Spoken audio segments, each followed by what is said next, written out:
friends. Welcome here today. You are listening to KHTS, your hometown station. And we are doing a special broadcast in honor of all of our friends that were in Las Vegas on October 1st, 2017. My name is Sharon Brubaker, and this is the Grief Recovery Hour. The special broadcast will be for 2 hours today, and I have my amazing co-host here, Alex Urbina, and we are walking the 1 year in review. Yeah, I remember a year ago, my Sunday night kind of got rocked a little bit because we got some messages on Facebook that was just blowing up about a shooting or a possible shooting happening in Las Vegas. And I looked over to my wife and I said, "Isn't your sister out at that festival?" And she goes, "Yeah." And I said, "There's reports of a shooting going on."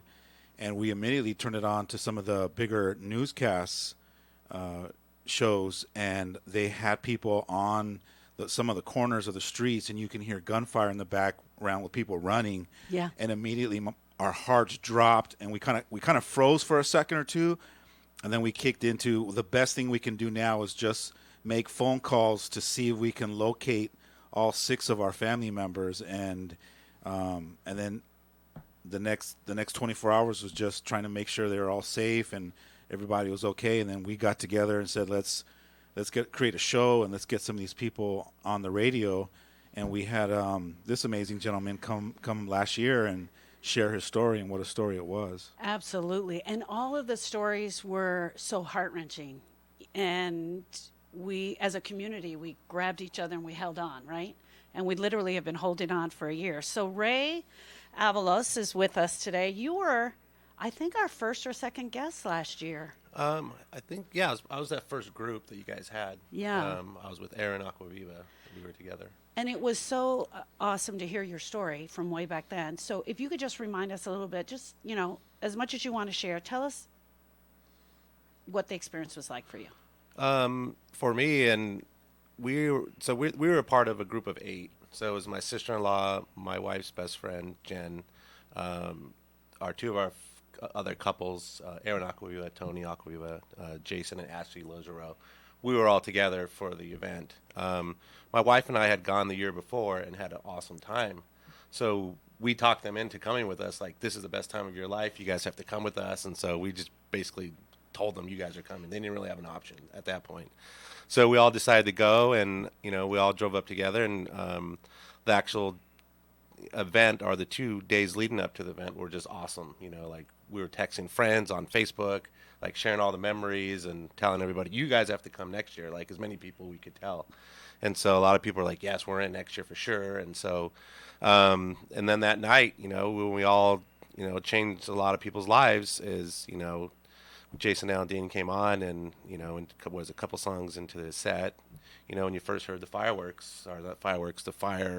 gunfire, yeah. We all kind of stood up and we're like, is this kind of real or isn't it real? And then, we all looked at each other and like, okay, we don't know what's going on. And that's when the first burst of gunfire sounded. And at that point, we knew it was gunfire.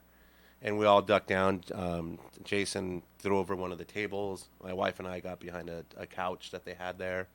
And we just kind of were like fearful. We were like, we don't know where it's coming from, like what's going on, because we were actually in the VIP tent. And in that tent, there was like an echo chamber or something. So it sounded louder because of the sound coming through. So initially, when Jason Aldean, like, he finally realized, like, I looked up and I could see, he realized it was gunfire. He took off stage, and I can see him, taking off. And, like, we were ducked down behind these couches, and I just kind of peeked up. And at one point, my wife thought there was actually a shooter in the venue. And so at that point, we decided, it was one of those, are we going to stay here and, get shot, or are we going to get up and run and try to get out? So we made that decision of just, let's get up and go. And so I grabbed her hand, and we ran down the VIP area. And the one part about it, another part is, like, all of the couples were together. We all ended up in different directions. We all went our separate ways, which is unbelievable that we all are, how that all happened, transpired. But my wife and I made down the stairs, and there was security, pushing us back into the venue. We were trying to get out to the boulevard, but they wouldn't let us out because I guess they figured where the shooting was coming from, so they wanted everybody to go out the backside. So we went through the backside, went through the chair corral. Like there was people just like I remember talking last time I was here. I just remember this one lady. She was just like frozen, like she couldn't move. Her eyes were just like, and everybody's yelling at her to scream, just like to run, to run, to run, and she was just frozen. And then we just kept running, and you could hear the gunfire in the background. You don't know where it's coming from. You can just hear it. And we got to a point where there was this barbecue that was like on fire, and I recall that there's a guy jumped into the barbecue to get over, while it was still on, and it was like one of those moments like this is real, like this guy's literally jumping through fire just for his life. Right. And we ran, like my wife, she ran through this chicken that had been all over the ground. She lost her flip-flops in the chicken, so she's barefoot at this point, and we're just running out trying to get out the venue. And we finally got out and head to the back street, and we just ran until we were standing at the MGM. So we ran, try to get to the MGM, and we stopped at the Tropicana parking lot because I called my parents. Because I knew, like you said, it was going to be all over the news, radio was going to be everywhere. So I called them just to let them know, like, Mom and Dad, there's a shooting. We're okay. We're trying to get to the hotel. And I said, I will call you back as soon as I can. And I just hung up. And like to this point, I don't know what my, getting that call from your son that you're running for your lives. Like I couldn't imagine what they were going through. And so we actually ran up, got to our hotel, and we get through the valet line at the MGM, and people are running out of our hotel saying there was a shooter in the hotel. So, we're like, we don't know what's going on at that point. So we ran down the valet line, went behind where the pools were at, and this young guy jumped the fence. I mean, I couldn't jump it, so he jumped over the fence. We went through the back door, and we went through this restaurant. Well, we get into this restaurant, and then people are running in from the restaurant saying there's a shooter, and we're like, at that point, we don't know what to do because we're thinking there's shooters everywhere. And so that's finally, there were security. There was, they're on the walkie-talkies, and they kind of calmed everybody down and said, hey, just relax. It's contained. It's all at the Mandalay Bay. We're safe here. And at that point, I think everybody kind of broke down, realized what they had just gone through, and kind of had to take that deep breath and be like, okay, we're alive. We're okay. Now what? And so that was kind of our little journey on, how we got to where we are now, so. Thank you. Thank you for sharing. So October 1st will forever be a day of remembrance and reflection on what really happened. And you shared your story, and we're so appreciative that you were able to go there. Alex and I have decided we're not going to say the shooter's name during this 2-hour special, just out of respect for all of you guys, because he's definitely a murderer. So 59 people lost their lives. 58 people lost their lives. They keep reporting that wrong as well. And I read it that way. So 58 people lost their lives. We'll just keep making the adjustment, right? Yeah, exactly. And if you figure there were 851 people that were injured, 422 of those were by gunshots. But out of the 851, if you just do a quick numbers on that, if you figure out of each one of those family members, there's an average of 4 to 6 family members that were affected by their loved ones being there, right? We have about 4,800 people that were just immediately affected by that. And that's in the inner circle. Yes. That's not like the second layer of people Exactly. that would, love those people more than anything in the world. So we're talking about double or tripling those numbers. And then all the other people that work with them and talk to them every day. And, we're so interconnected with each other, and we spend so much quality time with each other. And when we're talking, we're connecting with our eyes, and we're hooking hearts to each other. We know about each other's kids. Right. We champion each other. We root for each other to get promotions. And, when people are celebrating, we're happy for them. And so to hear that, our loved ones and the people we care about are going through those kinds of tragedies, it's heartbreaking. Absolutely heartbreaking. And it was like we almost froze as a community and as a world. We had to slow down for a second. And I know one of the things that happened immediately after is the why, which I think even to this day, has that question been answered for you at all? Were you able to come to any resolve for yourself? I decided early on, because there was just so many why. I decided early on and accepted early on that we're never going to get a why. My thing has been how, and I've let why go away because that's something that's never going to be found. Um, it's been reported like nobody knows why, all this stuff, all these different details, but for me is how. So I've tried to educate myself and I've watched tons of videos. I've watched videos from every police cam, everything. I've been really invested in it to find out how.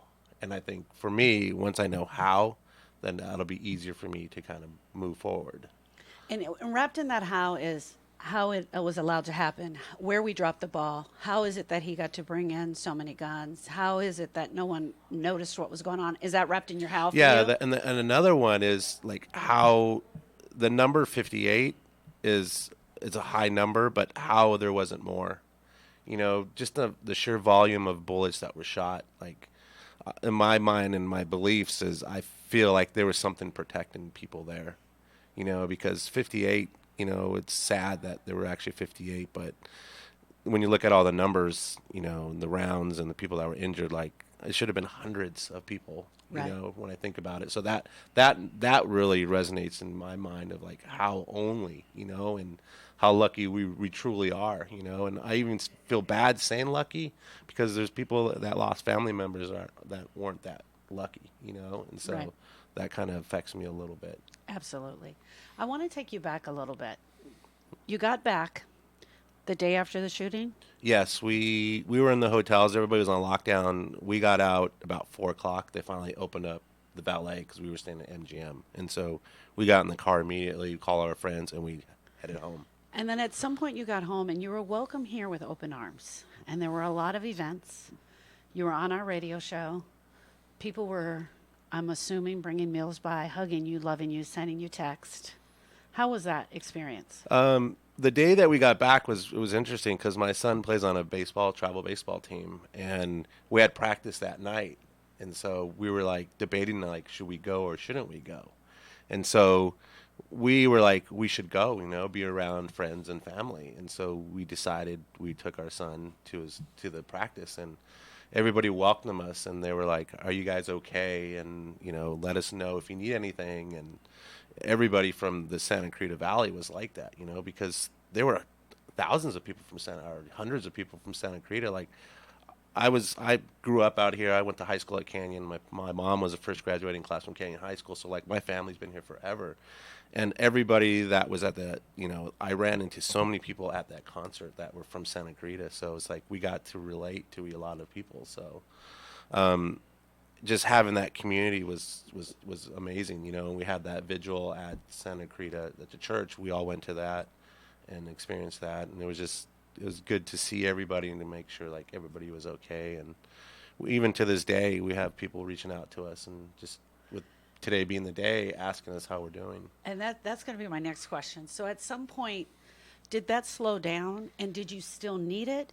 Or did you know who to reach out to? Were you able to, hey, I need to talk about this. I need to get through this. Yeah, actually went to counseling for a couple months when we got back to kind of process everything and kind of get some guidance.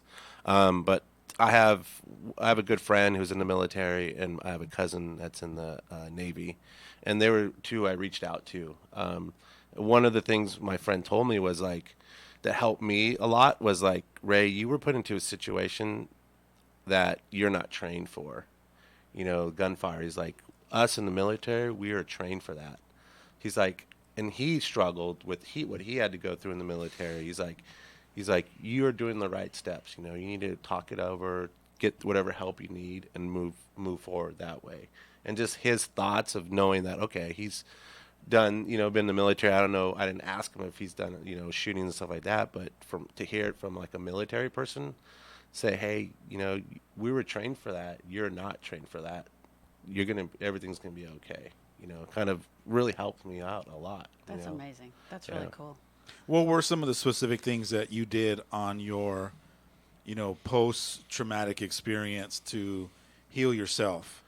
I'm a visual person, so like I said, like I've watched every video you could imagine. good, the bad, the ugly, everything. So you leaned into it. I accepted it. Like a free fall, all in. You Yeah. just went into it. I knew there was going to be emotions that I couldn't control. As long as I was able to get those emotions out, kind of helped me internally. And I was able to do that. And I think seeing all the tragedy in a weird way helped me kind of figure out, where I needed to go and, kind of get the emotions I needed out. Was it an intuition thing for you to trust or believe that if I give myself permission to dive in and feel them all, that I'll get rid of them? Or were you taught that? Or how did you come to that conclusion? There's something like this, you just don't know how you're going to react until you're into a situation. Like we're never like, I was through this whole, from the moment the shooting started to the moment we got out, for some reason I was calm. Like the whole time I just was calm through the whole situation and guiding myself and my wife out. Like nothing affected me, at that moment. And so I figured if I was able to do that and at that kind of a time, then just to trust what's inside of me to let it come out as well. So I just kind of trusted whatever feelings I had. And that helped you. Yeah, it helped me, and... Are you normally a calm person? Yes, I typically am. Okay, I want you to be my next tragedy. No, I'm calm. Oh, you are? Yeah, it's just something inside me. I just, let things just kind of play out the way they play out. And there's a distinction between being calm and being urgent. Yeah. When your life is on the line, you can still be calm, and you'll notice like people that are trained to hear those kinds of bullets whizzing by you, or just hearing that gunfire like that.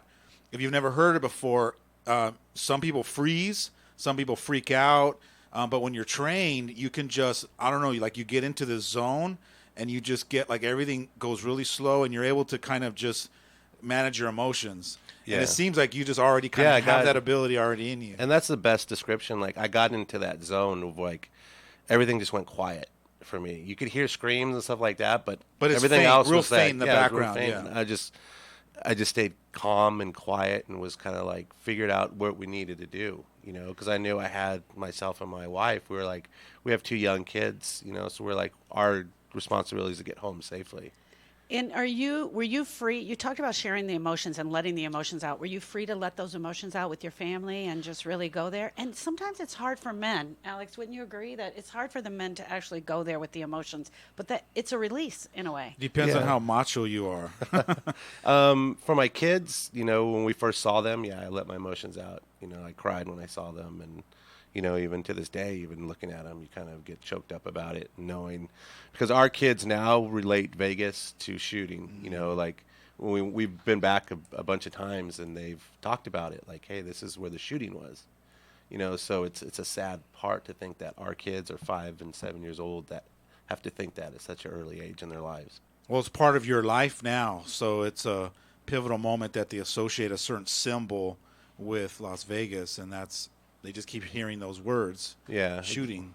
Exactly. And my wife Stacy, her best friend, lives in Vegas, so we go out there. We've been back 4 times since the shooting, so this is a place that we got married there. We love the city, so it's just that's a part of our lives, that city. Can you pick one thing out that has changed you forever from that incident? I think it's just the number of people that died, really, that were shot. That changed me forever. Knowing that people actually lost their lives. And there's nothing we can do about it. Yeah. There's no coming back from that. For us, we have struggles. People that were shot or have those emotional inside that have to heal. That'll take time to get over, but we can never bring back the people that can't. We're going to take a quick break. And when we come back, we're going to talk about some of the things that Ray has done over the year to really help his heart to heal and to mend. We want to give a shout out to all of our friends that were there that day, October 1st, 2017. We want you to know we're here with you. We'd love to do a moment of silence for every person that died, but we just can't do that. But know that we are absolutely here with you today on your 1-year anniversary. And one of the things I think that makes KHTS so special, like having this show, right, in the community, is that they're always thinking about the listeners. And with that being said, there's also some sports fans today that are watching the Dodger game. So I took it upon myself to go ahead and give the update before we go on every break. So currently it's top of the second. Colorado Rockies 0, Dodgers at 0. We're still warming up, but we'll see how it goes on the rest of the game. But stay tuned for more of this special broadcast right here in your hometown station, KHTS. Are you ready for the ultimate showdown? The Ram PRCA California Circuit Finals Rodeo brings the top 12 rodeo athletes to the Antelope Valley on October 5th, 6th, and 7th. Watch top rodeo professionals compete right here in the AV. See it all October 5th, 6th, and 7th at the Antelope Valley Fairgrounds. Go to avfair.com for tickets. Use promo code RODEO4 and get $10 off all purchase tickets. We know sometimes people lose their way. If you or someone you know is struggling with addiction, The Way Out Recovery may have the answers you've been waiting for. The Way Out is the premier intensive outpatient treatment center treating Santa Clarita. Asking for help is the first step. Please call The Way Out today, 661-296-4444, and ask for Bob or Melissa for a free assessment. The Way Out is an accredited, affordable outpatient program, and they accept most insurance. They can improve your life. Call The Way Out, 661-296-4444. That's 296-4444. Or check them out online at thewayoutrecoveryscv.com. You can make the change. Ask The Way Out for help. I'm Janet Demeter. My son Jack was born in 2008 on a Saturday night. But 5 weeks later, our family lost everything in the Merrick fire. And then we moved to Santa Clarita, where we live now. Jack was my shining light in those days. He had this huge smile that would make me feel like everything was going to be okay. But when he was 3, our sweet boy was diagnosed with DIPG brain cancer. 9 months later, we lost Jack. This is something I never want anyone else to hear. So I started working to raise awareness. I contacted my local officials, and Steve Knight was amazing. Not just his staff, but Steve Knight personally. Congressman Knight has authored many bipartisan bills signed by presidents from both parties. That is why I was thrilled when he authored HRES 69 to bring national attention to childhood brain cancer. Steve Knight, to me, is the perfect example of a local community leader working on behalf of the people he represents. Thank you, Steve. I'm Steve Knight, and I approve this message. KHTS. Now FM 98.1 FM and AM 1220. Your hometown station.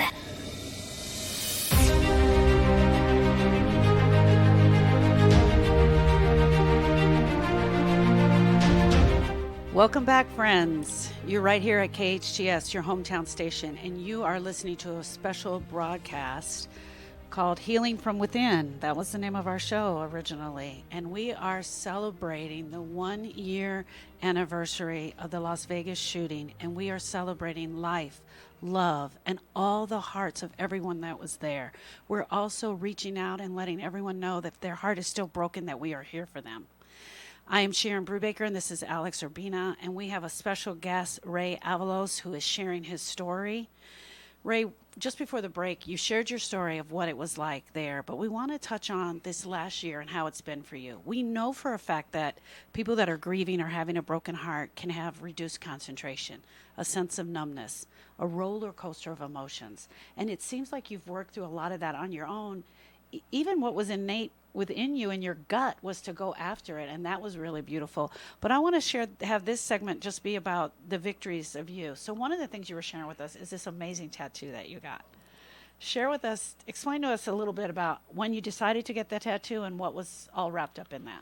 So we had decided, like, I've been contemplating getting a tattoo, and you know, I have one already, but another one, I was like, you know, I wanted to get it, but I didn't know what I ever wanted to get. And so with this tragedy, made me think, like, okay, that's the sign of what I should get.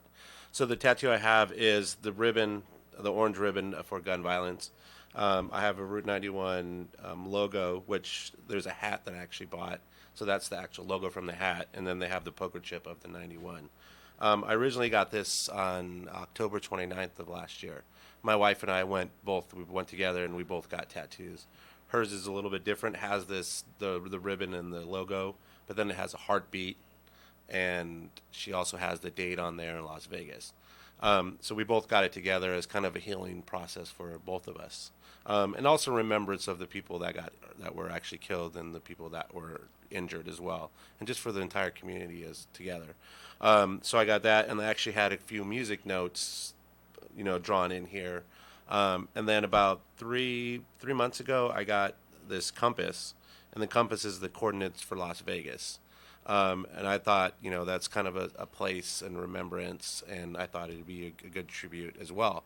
Along with the compass, I had a few music notes before, and I decided to add 58 total. So that for the number of lives that were lost, I added the extra notes, just as kind of a remembrance and a tribute to the people that are no longer here with us. And it's just been a healing process for me. I think it's helped me. The pain of going through tattoos, is not it's not very nice. So you just think about the pain that you have to go through, and it's nothing compared to the families that lost somebody, what they're going through. That I really could feel it. Just saying the 58 music notes, I could feel in my heart what that could have possibly been for you. But you're going to add something to it that I thought was really great. Yeah. So one of the things that I thought about just kind of over the few months was like a kind of a tribute line. And I've seen a bunch of different ones all over the place. And the one thing that really resonated with me is, we went with friends. All of our friends were there. I met friends there. We met a lot of people that became friends. But my thing was like the line I'm going to get is we came in as friends, came home as family. Because you hear that family, country strong, Vegas strong, like a community, like everybody's family now. Like we've been to concerts. We've been to 4 concerts since that concert, and every time we go to a concert, we meet survivors that were there, and like everybody just hugs each other and asks them how they're doing, and it's like it's a family. Like if you had known them for years, they're just welcoming, And we went to one thing that kind of struck me. We went to the Jake Owen concert on Friday at the Greek, and we ran into another survivor there, and they wanted to take a group picture. So we took a picture. There was 8 of us, I believe, and we asked the couple that were just walking by, "Can you guys take a picture of us?" And they said yes. And what hit me is that the woman that actually took the picture started crying. And I was like, it really touched me, that how much people really care. This is a complete stranger. We don't know her. We don't know her story. We know nothing about her. But she, from that emotion of just taking our picture, she started to cry. And I just it kind of took me back a little bit, Getting the tattoo and hanging out with friends and being around family and being with your kids for sure have been amazing. Has it all helped you, or is it still tough? I think it'll be tough. There's no time clock on it, and I've accepted that. Like I can't say, "Oh, tomorrow I'm gonna be fine." Yeah. I've accepted that. I think it's changed our lives forever for sure. I'll always think about it. I'll always remember it. But hopefully it'll get easier over time, which I'm confident it will. What about triggers? Some of the things are like little small things, like I think with the gunshots, we're so immune to it because all the violence that's on TV already, like we watch all the CSIs and all those kind of shows. So you're so used to hearing that stuff. So that the gunshots don't bother me. It's the little things like the pinging sounds, like when you go outside and there's a flagpole and how the metal hits against the flagpole.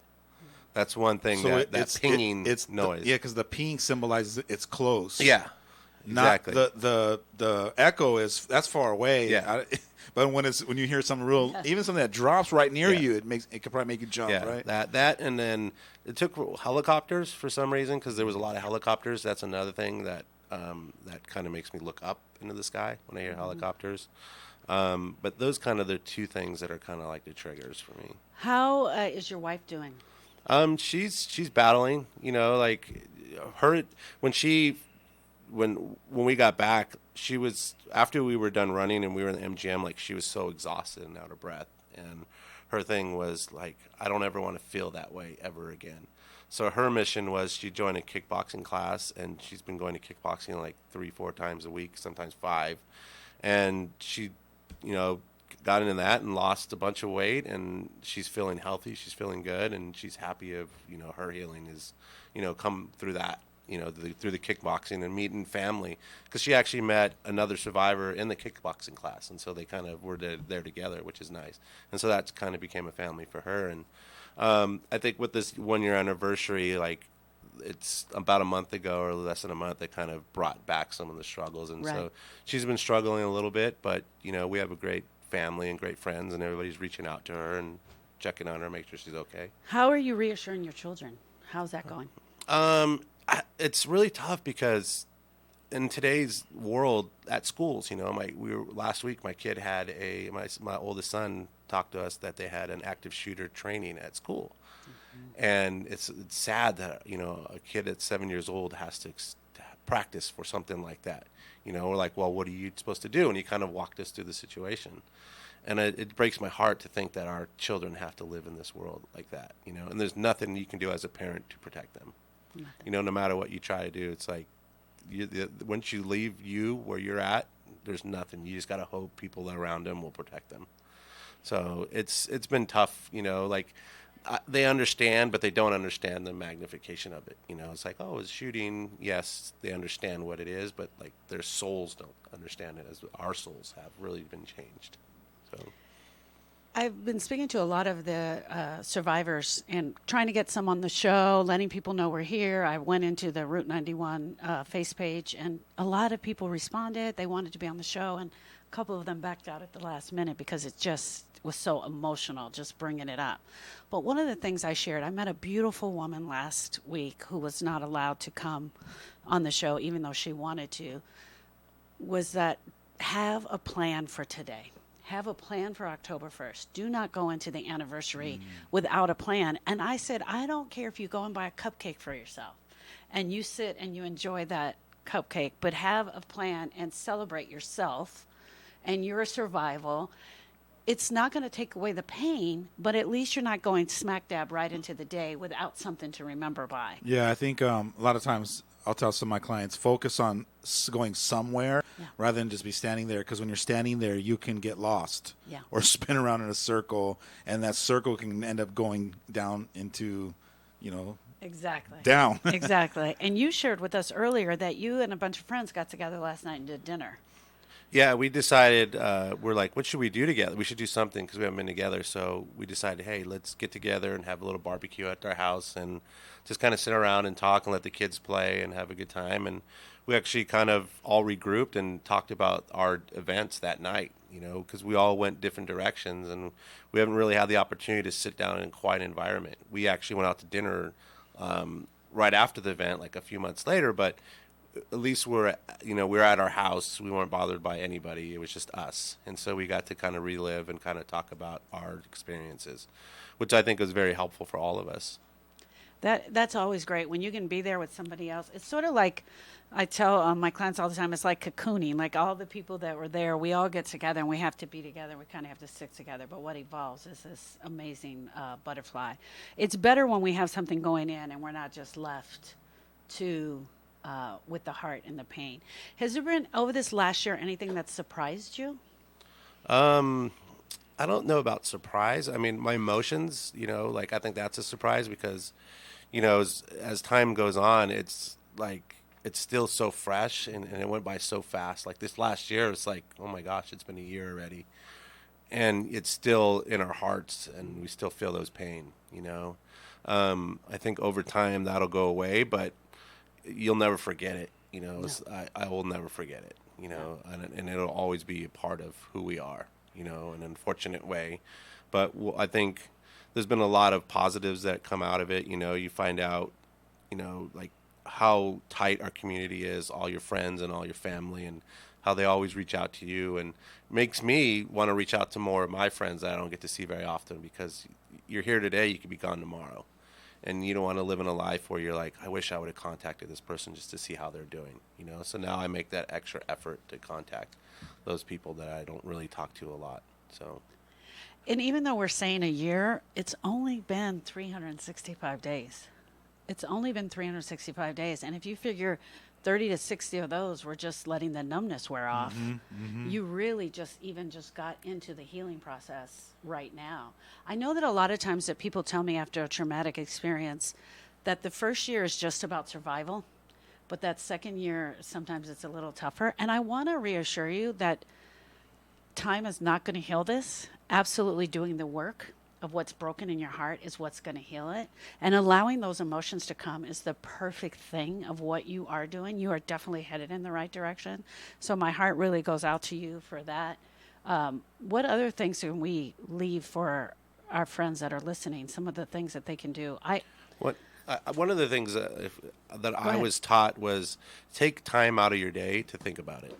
Because throughout the day, you're going to have different emotions. You're going to want to research stuff online. You're going to want to go through different things. But one of the counseling my counselor taught me was, every day, take 5 minutes to yourself and think about.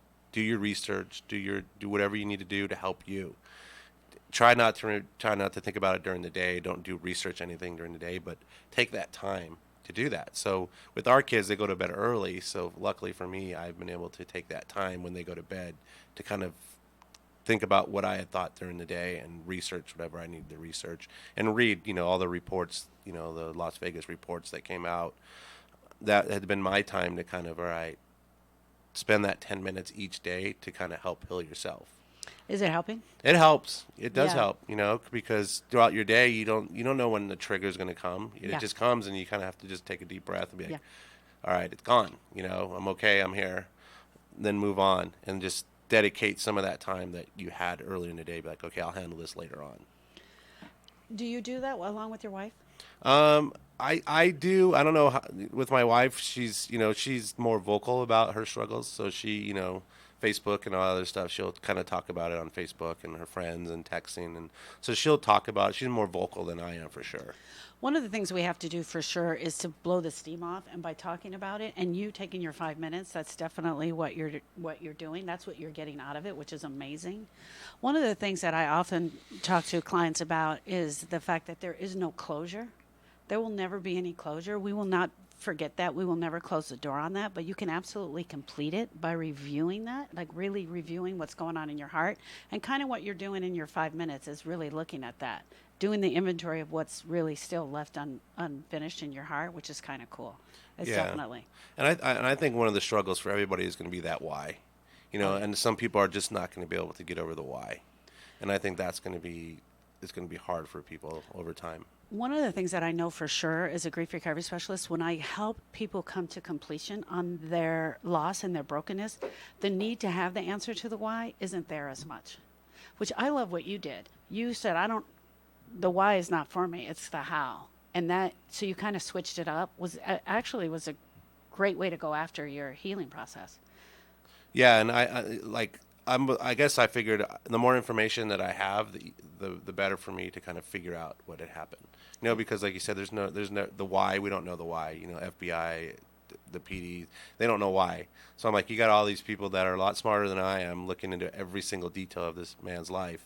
If they can't figure it out, then I'm never going to figure it out because I don't have that information. The only thing I can do is get the information that's in front of me and figure it out my own way. And I think I want to put a call out because I know that there are so many people that are still so broken, that their hearts are really wheeling from all of this, that they got frozen in time, just like the woman he saw there. Sometimes when we don't know where to go for the help, we just freeze in time. And it affects every aspect of our life. Everything we're doing. It can affect our job. Our whole life can be disrupted. Our job, our relationship with our friends. We tend to isolate. We pull back. We're not actually stepping out there. We're not doing the research.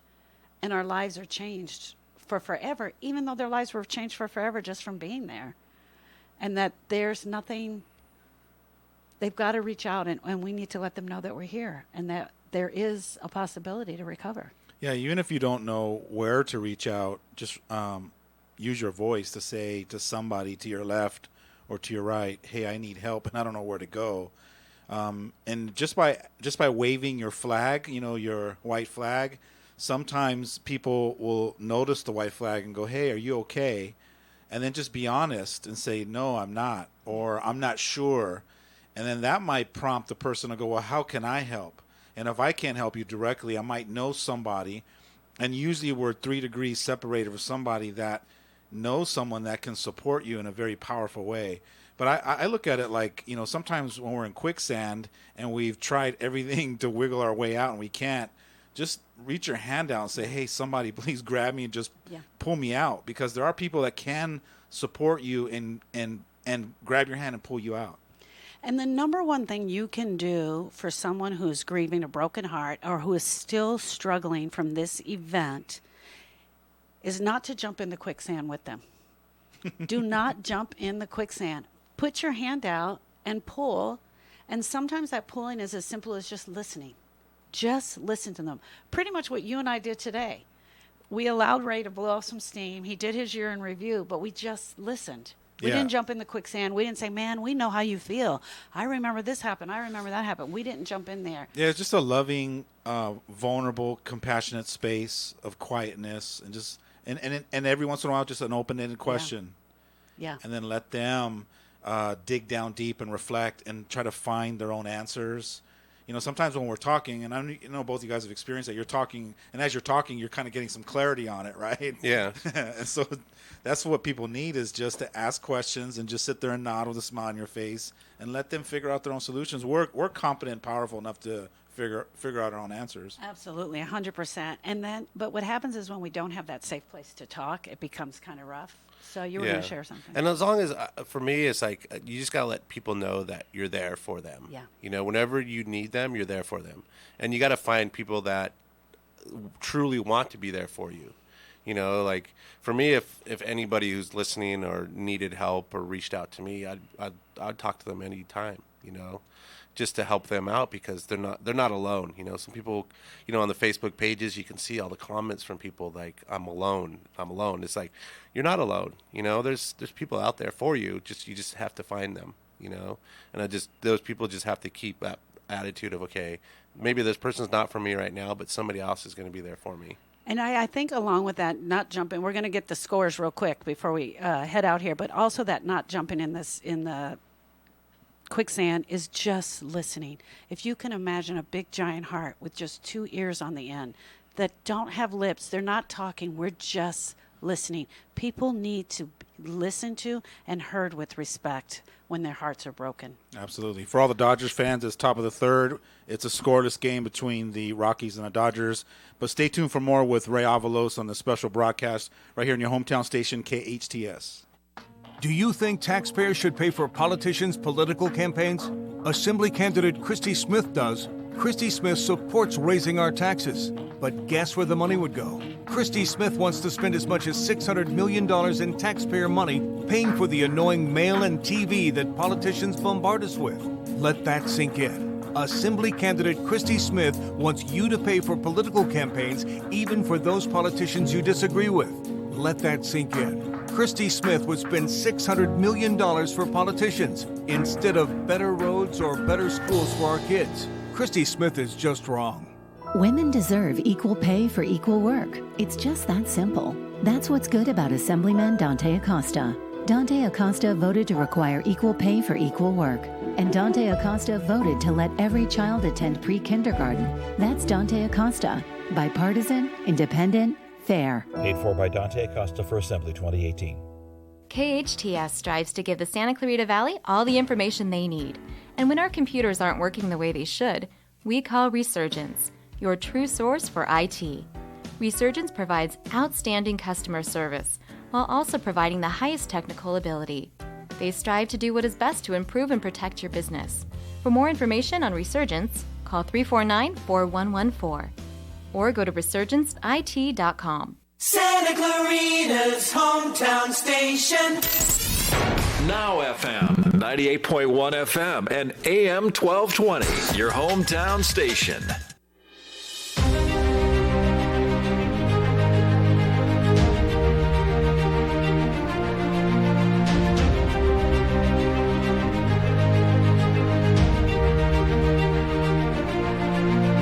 Welcome back, friends. You're right here at KHTS, your hometown station, and you're listening to the Grief Recovery Hour with Sharon Brubaker.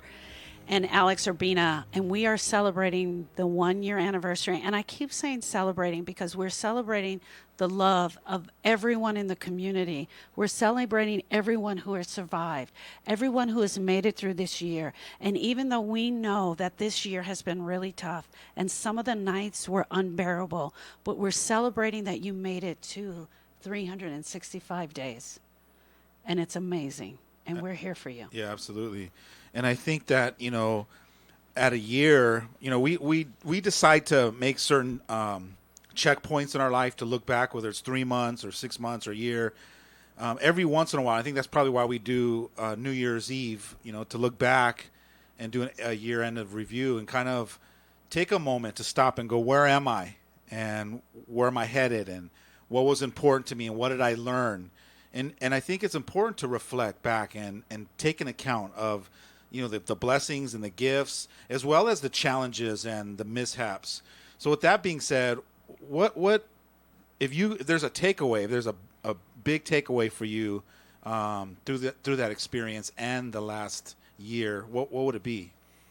For me is I would say we can overcome adversity. I think would be my takeaway, because this is the most adverse thing we've had to go through in our lives, where there's somebody actually trying to shoot you and kill you.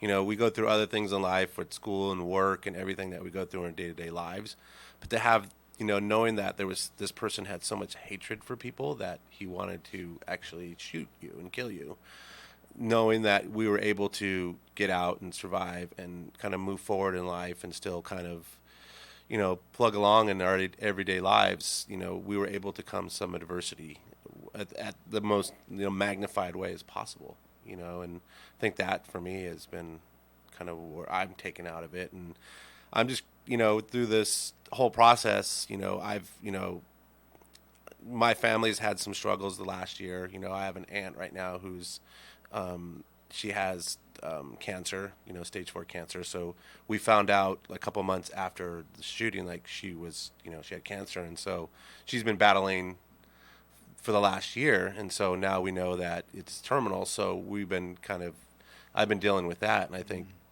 going through the shooting kind of helped me deal with the grief of knowing, she's not going to be here much longer, and trying to figure out how, especially with our kids, like having to go through the shooting and how am I going to explain this about my aunt, who they're very close to, and I think that's helped me along the way. Can I share back what I'm hearing you say? What I'm hearing you say is that you have realized how resilient you are and that you can bounce back and you can figure out how to adapt and overcome, to face challenges in the face, and remember that you can keep pushing forward and that you can keep living your life to its fullest.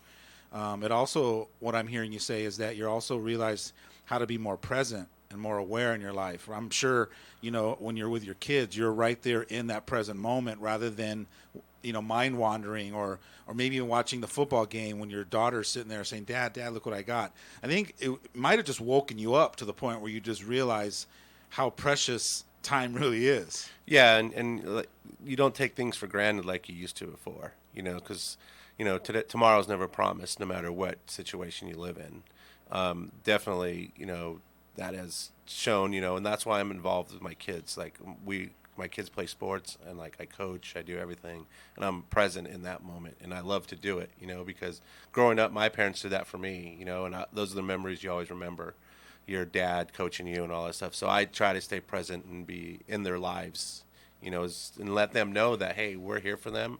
You guys will always have us no matter what. When you go through a tragedy like this or any other tragedy, you become a member of a club that you never wanted to join. Yeah. And I know you meet so many people that are members of that club as well. I want you to reach out to all the members of your club that are struggling today and have really struggled through this year. And I want you to just lean in and just give them some advice that will encourage them today at the 1-year anniversary. Yeah, and I've reached out to a bunch of people today, just kind of checking on them. We had a few friends that actually went back this weekend to go, and they reached out to us, and I was like, "Are you guys okay?" And everybody's like, "Yes, we're good. We're just having a good time." And there's so many of them out there, and every time I actually sent the picture of that we took at the concert on Friday, I reached out to that guy. I forgot his name, but I reached out to him because he emailed me or texted me the picture. I just said, hey, I hope you're doing okay today. If you ever need to talk, I'm here for you. That's amazing. Have you been back since? Oh, we've been back 4 times. Okay. We were actually back December of last year. We went, my wife's company had a Christmas party, and it was kind of like, should we go? Shouldn't we go? We're like, let's go. Like, that's our place. Like I said, we got married there. We go there a lot. Like, that's our happy place. We love it. It's like adult playground. You can go to shows, and even now it's more kid friendly, so the kids can do things. So I love that you said it's our place. Yeah, because it's like, he doesn't get to take that away from you. It's like you didn't win, buddy. Oh yeah, he didn't win. Yeah, you're staying strong. Yeah, he's definitely when you think about, like, I don't even really think about him. Like, I've seen his pictures. Like, I'm not even angry at him. It's like, what's weird. It's like I don't have no anger towards him. It's more of like, you did this, but you're not going to break us. Whatever you had in your mind of trying to set out and do, sorry, you actually lost. We're all gonna move forward. You actually made us stronger as people. You brought people that would never been together. You brought them closer than they'd ever been. I think we got to remember that there are lost, broken, hurt, dysfunctional people in the world, and they are so hurt, lost, and broken that some of them are going to try to hurt other people. But I think that from all of my experience of working with people that have healed themselves or are evolving, they always get to, or seem to get to, a place where you have so much compassion in your heart for the people that have tried to hurt you or have hurt you, to forgive them. And the forgiveness is the tool to set your own self free. It's not really, people, we grow up thinking forgiveness is about the other person, or that if I forgive, it's going to validate what you did to me is okay. But forgiveness is really a tool for you to set yourself free, so you're not hooked to that no more. You're no longer a hostage. 100%. Recovery is an inside job, and that is forgiving so that I can feel better. It is not about the other person at all. Yeah, and one thing that I've kind of learned from the whole thing is, like, you got to, with people in general in this world, like, you got to take everybody and think of somebody, what they're going through in their lives. Somebody might be having a bad day. They might yell at you. You got to take back in your head, like, hey, I don't know what they're going through in life. Is there something I can say to them to kind of be more positive and maybe help them along the way on their journey? We have to be kinder to people, be nicer to people. And that's kind of what I've learned from this whole thing. It's like, we have all these people that survived. If they're struggling, I'd love to reach out to them and say, hey, you're okay. You're going to be okay. We're all here for you. Ray, thank you so much for sharing your story and making the first hour so amazing. We need to get the score. We're still scoreless, so let's bring on the next show. And we're going to have one other hour here. Join us right back here, my friends.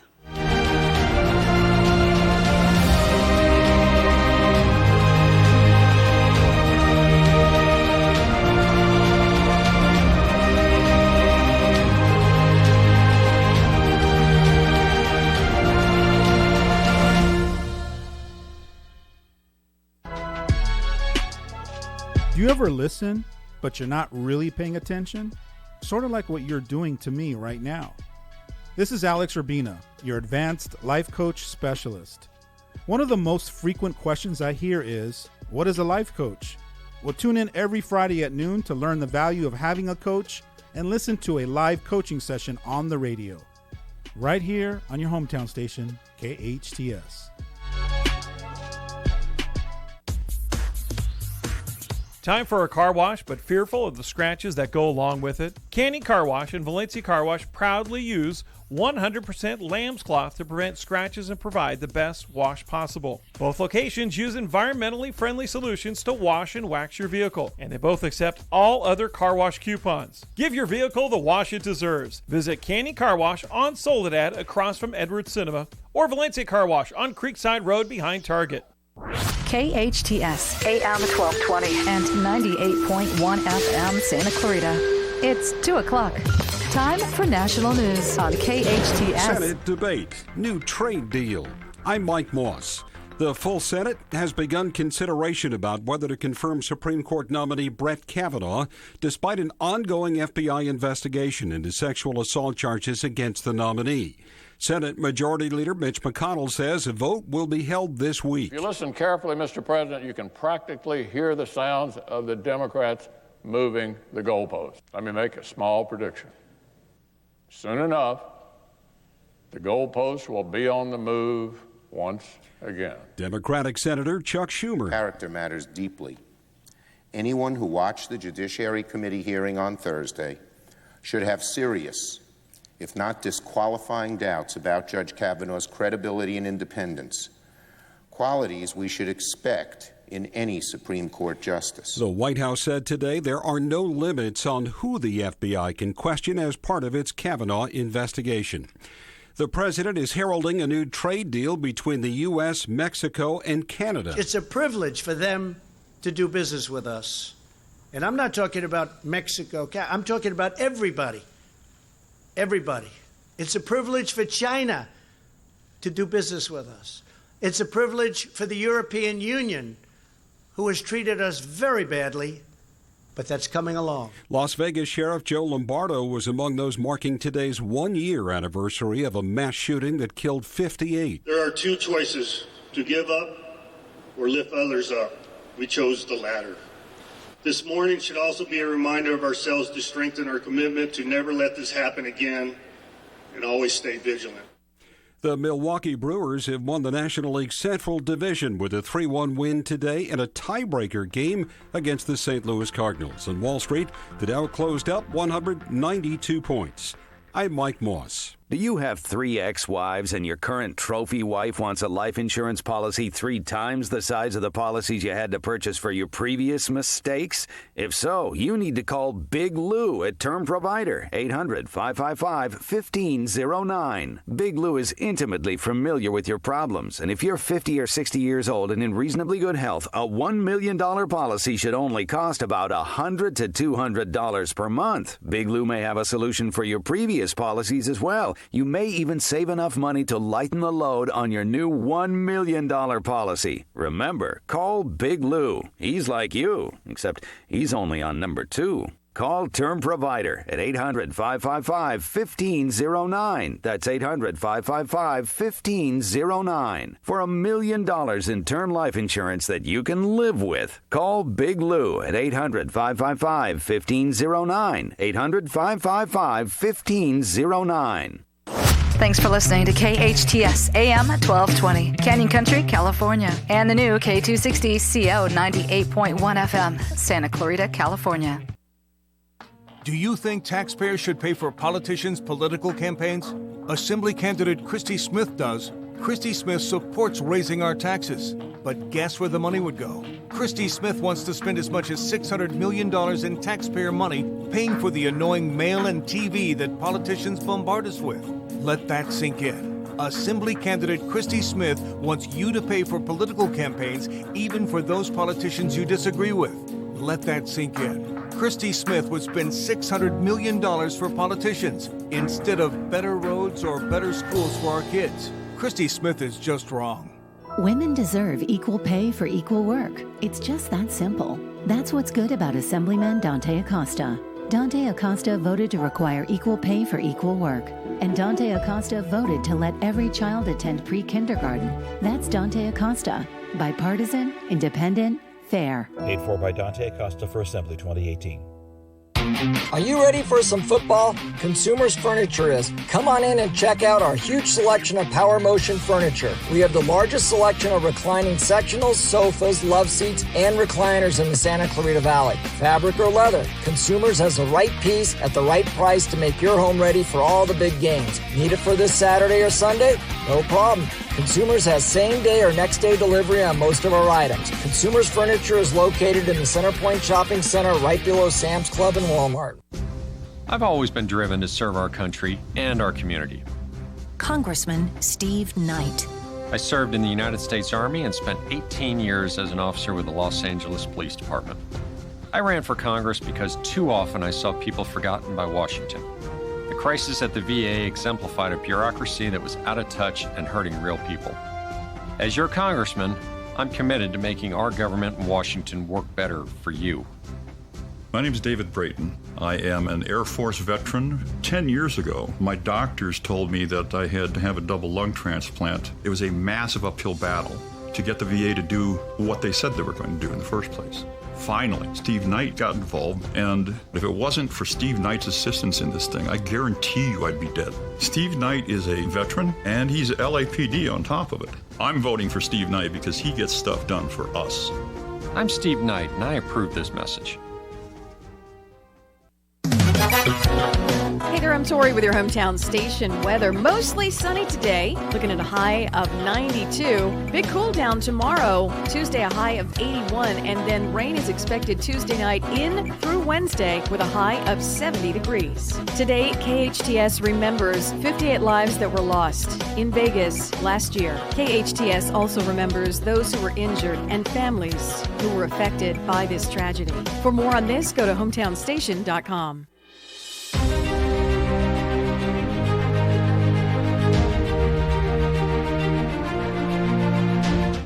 Hello, my friends. Welcome back here. We are at KHTS, your hometown station, and you're listening to the Grief Recovery Hour special broadcast. I am Sharon Brubaker, and my amazing co-host, Alex Urbina, is with us today, and we are celebrating 1 year anniversary of October 1st, which will forever be a day of remembrance and reflection on the pain, the broken hearts, and all the people whose lives were changed. I continue saying celebrate because so many people survived, so many people have gotten through, so many people have come to a new level in their life and re-examined, and we are also remembering the 58 friends that we lost in community.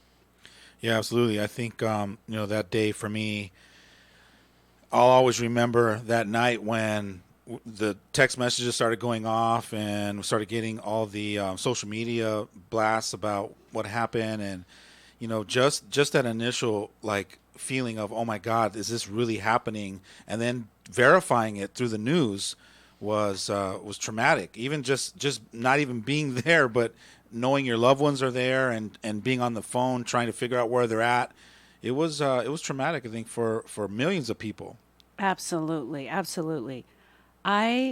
One of the very first things that I remember was definitely meeting you, but the look on Erin's face, our guest Erin. Hi, Erin, how are you? Hi, When doing she well. walked How in are the you? room and I looked at you and I said, do you need a hug? Mm-hmm. And that's how you and I met. We hugged. We have a guest that's called in today, and her name is Suzette Hendrickson, and I will let everyone know Suzette and I are first cousins. And Suzette, are you there? I am here. Hello, everyone. Welcome to our Hi. show. Thank you. Thanks for having me. Suzette, you called me 2 days after the shooting, I think. You and I talked for probably about 3 hours. That's correct. And yes, that was on Wednesday, correct? Exactly. So tell us a little bit about your experience there, as much or as little as you want to share. Sure, absolutely. This was our fourth time going to the Route 91 Festival, so we were very experienced with the venue and the festival, and we live out in the Palm Springs area, so we go to Stagecoach, and we love that festival, love that event. Obviously, never in a million years did we, even in our wildest dreams, would have thought this would be something we would have had to tolerate or deal with or be part of our lives, but it was. Everything was great up until that moment. We were with our usual group of friends, which is another 4 gals from the desert, myself and my husband, and then ironically, another group of people that I had invited, 6, all from the Santa Clarita area, 5 of which were LAPD officers. So to think that you're safe and secure hanging out with this group of people goes without saying. Not that that ever crossed our mind, but still. So we arrived on Sunday evening in our usual meeting spot with intentions to go to the concert, leave right after Jason Aldean, have a late dinner, a little casino gaming, and then get up and leave on Monday morning. So that day we had spent all day at the Mandalay Bay at the pool. We had rented a cabana. I had introduced the 2 groups of friends. So it was really a great afternoon and intended to be a great evening. So we were in our usual spot, which was, I would say, about halfway into the venue, center stage, all hanging out together, listening to the music, when the group of girlfriends that I was with, one of them had on boots, her feet were killing her, so those four opted to go find a seat somewhere else just to rest their feet for a little bit. So that left Matt and I and the other group. And I would say, like everyone has said, you heard it, but your immediate reaction was, must be fireworks. It's the last performer of the last night. You're on Las Vegas Boulevard. That must be what it is. Well, once that kind of ruled out in your head, because there's nothing in the sky, it immediately went to, it's got to be the speakers, because we were right behind the main speaker.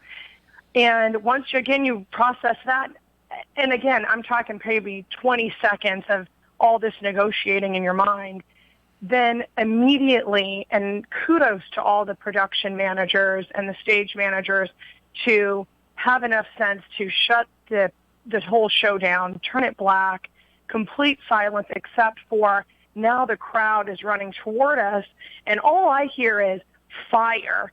So I'm thinking like fire, but what it was gunfire. And so just a storm of people come racing towards us. The gal right behind us must have gotten hit with some shrapnel because she dropped her beer, and then it spilled everywhere, and then there was just, that moment was the chaos.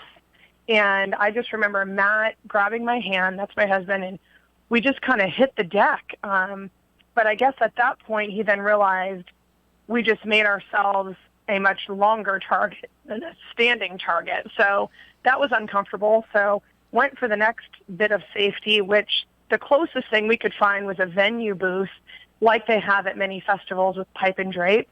And we took 6-foot tables and scattered them over the people that were in the same little shopping area, which were all ladies. So there was probably about 8 or 10 of us. And I remember putting plastic tables over us, and it stopped for a second. So whatever it was, now I think we've negotiated it's a shooter of some sort or shooters. But then we realized that's not really a safe place to be. So the lady that ran the booth said, go back here. So it was pipe and drape to what would be like the underground part of an upstairs bar where there were large generators and just flats of beer everywhere. So Matt and I found a pallet and a wheelbarrow and thought that would be our safety net. And we had another couple with us at that moment. And we sat there for a few minutes, and then it started up again. It would go quiet for like a few seconds, and then it would start again. So then we felt we weren't safe. So we're like, we better keep moving. So then we opted to run across the street back to the Mandalay Bay. And at that point, I think we realized just in how much danger we probably were, because the eyes, the faces, now there's blood, there's injury, we're corralled, we're hunkered down, there's cops running everywhere. And at that point, they said, get back into the venue. And we ran back through the venue. I can remember at that point, now I think the true panic probably set in for me as we're running over cowboy boots and blankets and purses and wheelchairs and walkers and strollers, because we were behind the bleachers and kind of an area where everyone was just kind of had all their stuff laid out. And Matt and another gentleman were pushing down the temporary fence barricade to let more people out so we could have more place to run, so we weren't so like trapped. And then we just ran out. What direction at this moment, I can't tell you, but it feels like everywhere we went, there was just more tragedy and more danger, because what was happening is injured people were running into various casinos, Tropicana, Hard Rock, and they were saying, I've been shot.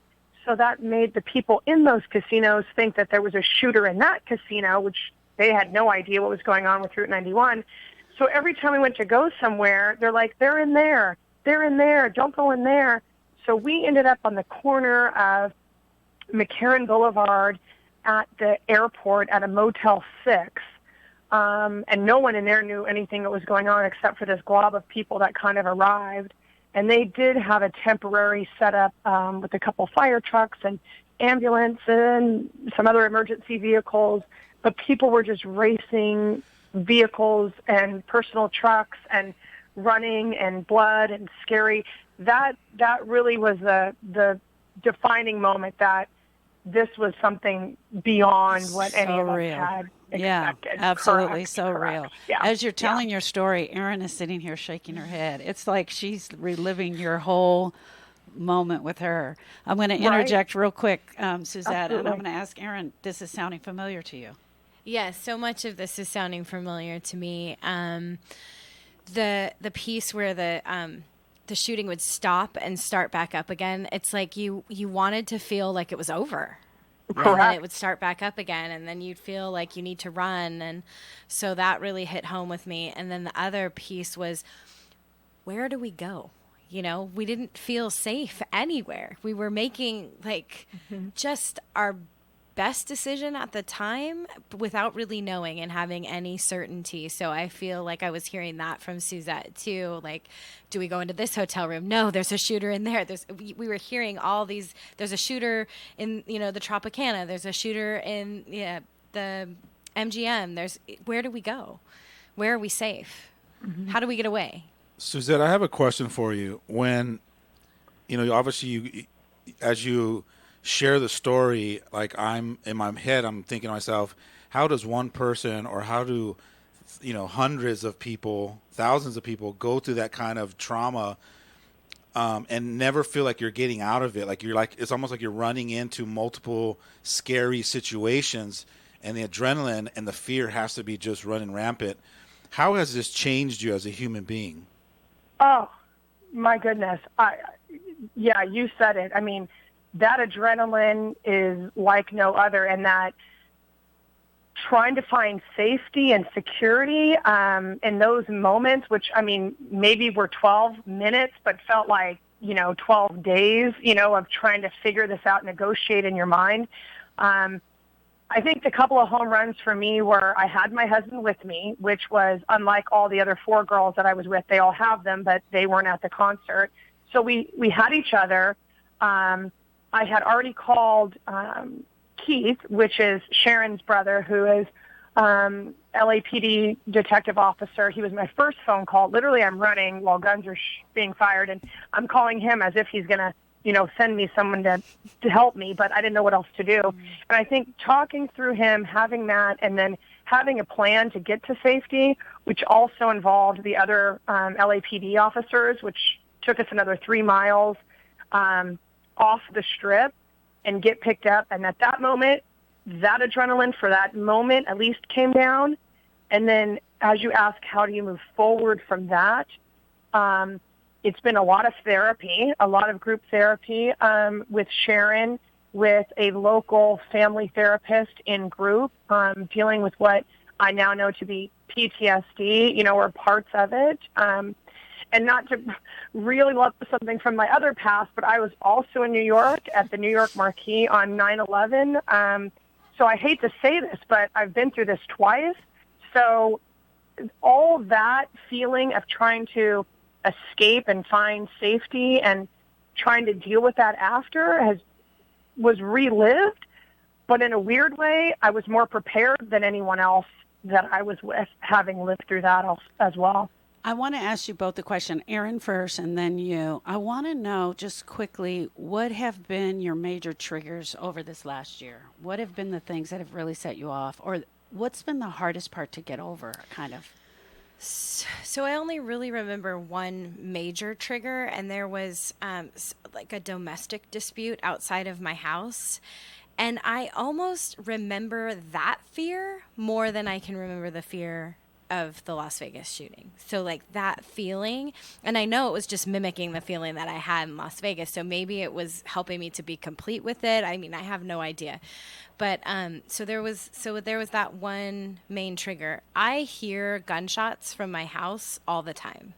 So that it hasn't really been an issue. You need to explain that to the people that are listening. Where do you live, girl? Very awkward. So I live close to the Honor Ranch at in Castaic, the prison, and they do target practice. The sheriffs Sheriffs every day. The sheriffs, not the prisoners. So I'm just assuming everybody knows where I live and what my story is. So I hear that. So that's to me, that's the sound that I'm used to hearing. It's also the reason that I knew that it was gunshots when I heard it. So that's not been a major trigger for me. I recently experienced, my godson was attacked by a dog, and that was a pretty traumatic experience for me. But I think having experienced one trauma, it put me in a place where I'm just going to go in. I'm going and help. And I remembered that feeling. It was like it had given me tools to work in that situation. And I saw myself in a different way than I maybe would have before the Vegas shooting, where maybe I wouldn't have gone straight in there. I would have been a little bit more fearful, but it was like the adrenaline, I worked right through it, and was the first person to this child's, to help him. And that wasn't a trigger, but that was a realization for me that some growth has happened for me through this process. What about you, Suzette? I'd say the triggers, I thought I was going to absolutely lose my mind when we went to Disneyland, thinking you're at the happiest place on earth and you're not prepared for the 80 million thousand fireworks that they set off at 9 o'clock at night. That was a huge one. Being in like a Target or a Costco with just globs of people, and you're so now aware of exits and zones and how to get from where you are to some sort of safety.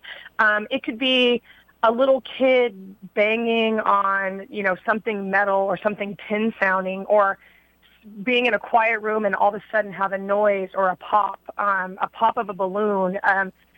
All of those types of things are very nerve-wracking, and they're very normal sounds, but when you relate it to that, it's a game changer. Yeah. I witnessed an actual re-trauma from one of my cousins. We were ending a family reunion, and the whole family, about 30 of us, got together at the Dodger Angels game, the Freeway Series out in Anaheim. And there were 4 of the girls, all cousins, that were there that were also in the shooting in Las Vegas. And three of them had kind of, were in the healing process, and they were doing really well. One of them is still struggling. And all of a sudden, at the end of the game, they started shooting the fireworks off in the parking lot. And we're all looking up at the fireworks, and we're enjoying the fireworks. And I happened to look over, and I saw one of my cousins sitting there with her fingers in her ears, and she's shaking violently. And she literally, her face turned into a 4-year-old girl who was so traumatized. And I don't know if I got my wife's attention, because it's actually her cousin, or she got my attention, but we looked over and we started telling her sister and her other cousin that were there, and they were kind of like, oh, she's okay, she's fine. And something in my gut told me, no, this woman's not fine. And so me and my wife kind of kept looking at each other and kept looking at her and looking at each other. And in my mind, I was like, if none of you go and get her, I'm going to go get her and take her and remove her. And just as I was thinking about it, my wife walked over. She grabbed her by the hand, walked her through the tunnel, got her into the bathroom where she finally calmed down. But I actually saw somebody get re-traumatized all over again. It wasn't like a small little jump. She literally was shaking, and it was almost like if she was experiencing that same experience back in Las Vegas. Wow. So true. Yeah. That's exactly how it felt for me when there was that dispute going on outside of my house, which ended up not even being that big of a deal, but I was right back there. I remember it. It was like I was shaking. I couldn't think straight. I couldn't make any decisions. I was up the stairs, down the stairs, up the stairs, down the stairs. I didn't know what to do, so I relate to that story. And we just have 2 minutes before our break, Suzette, but I want to ask you another question, and that is, how have you, and I know you have a whole, for lack of a better word, posse of friends. How have you guys been able to support each other there? You're in Palm Desert. Oh yeah, we like I said, we've seen a therapist. For the beginning, we were going once a week as a group, and just using that as our outlet, and then getting together in between our weekly meetings for each other, because no one, except myself had ever experienced anything remotely close to this. And it's so different than our normal daily lives, where we live out here in this little resort community, and, it's just easygoing, and no one was prepared for anything of that nature. I'm not going to lie to you. We all also have gone to Second Amendment sports and taken a basic handgun training class. We continue to do our little, what we call squad therapy. We rallied together. We got through Stagecoach. I think getting back out there and being there for each other in a group and trying to re-engage back into real life, into these festivals that mean so much, country music that means so much to us. We got our matching tattoos. I mean, all of it kind of matters. All of it's part of that healing process. We're getting together tonight at 5 o'clock. We're wearing all of our gear. We cry together. We pray together. We text in a group constantly because people have had different experiences that have triggered them. And these are all professional women, nurses, business owners, and everyone's had different experiences throughout this year that has been really difficult. And we've had to stop what we're doing and regather either physically or via text just to be there for each other for 5 minutes or for 5 hours. But it really has made an impact on everyone's life. Awesome. Well, I just really want to thank you for coming on the show. You're definitely Honore Strong. That's our maiden name. Yeah, I love that. Thank you, Suzette, for calling in. Thank you so much. You guys are so welcome. You're a true warrior. We'll talk to you soon. Sounds Thanks, good. you guys. Have a blessed day. Thank Bye. you. So the Dodgers and the Rockies still scoreless, bottom of the fourth. But stay tuned for more of this special broadcast right here in your hometown station, KHTS. At Advanced Audiology, we know how important hearing is to you, your loved ones, your work success, your safety, and your ability to stay in the game. Most people won't admit hearing loss to themselves or others. We make it easy for you. Today's digital hearing aids come in a variety of styles, including invisible. All feature-rich, providing unparalleled hearing quality, wearing comfort, and automation that simplifies your life. Don't be fooled by our imitators. There's only one Advanced Audiology with the purple sign next to AAA on Valencia Boulevard.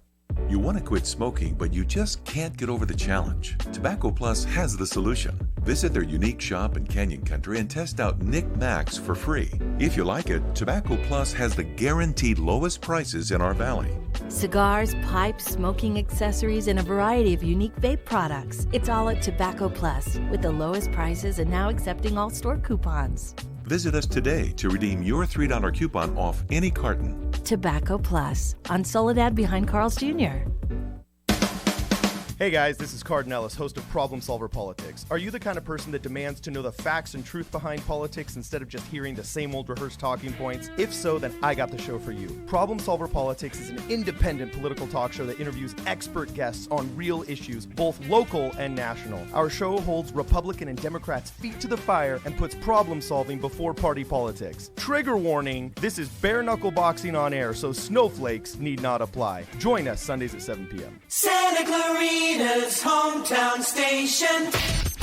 Now FM 98.1 FM and AM 1220. Your hometown station.